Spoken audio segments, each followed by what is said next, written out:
Brace card. இன்றைய தியானம் ரோமர் 2:1 முதல் 6 வரை. ஆகையால் மற்றவர்களை குற்றவாளியாக தீர்க்கிறவனே, நீ யாரானாலும் சரி, போக்கு சொல்ல உனக்கு இடமில்லை. நீ குற்றமாக தீர்க்கிறவைகள் எவைகளோ அவைகளை நீயே செய்கிறபடியால் நீ மற்றவர்களை குறித்து சொல்லுகிற தீர்ப்பினாலே உன்னைத்தானே குற்றவாளியாக தீர்க்கிறாய். இப்படிப்பட்டவைகளை செய்கிறவர்களுக்கு தேவனுடைய நியாய தீர்ப்பு சத்தியத்தின்படியே இருக்கிறது என்று அறிந்திருக்கிறோம். இப்படிப்பட்டவைகளை செய்கிறவர்களை குற்றவாளிகள் என்று தீர்த்தும் அவைகளையே செய்கிறவனே, நீ தேவனுடைய நியாய தீர்ப்புக்கு தப்பிக் கொள்ளலாம் என்று நினைக்கிறாயோ? அல்லது தேவ தயவு நீ குணப்படும்படி உன்னை ஏவுகிறது என்று அறியாமல் அவருடைய தயவு, பொறுமை, நீடிய சாந்தம் இவைகளின் ஐசுவரியத்தை அசட்டை பண்ணுகிறாயோ?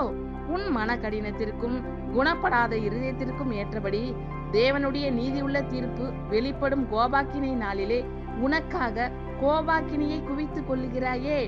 தேவன் அவனுடைய கிரியைகளுக்கு தக்கதாய் அவனுக்கு பலனளிப்பார். ஆமென். Thank you Lord.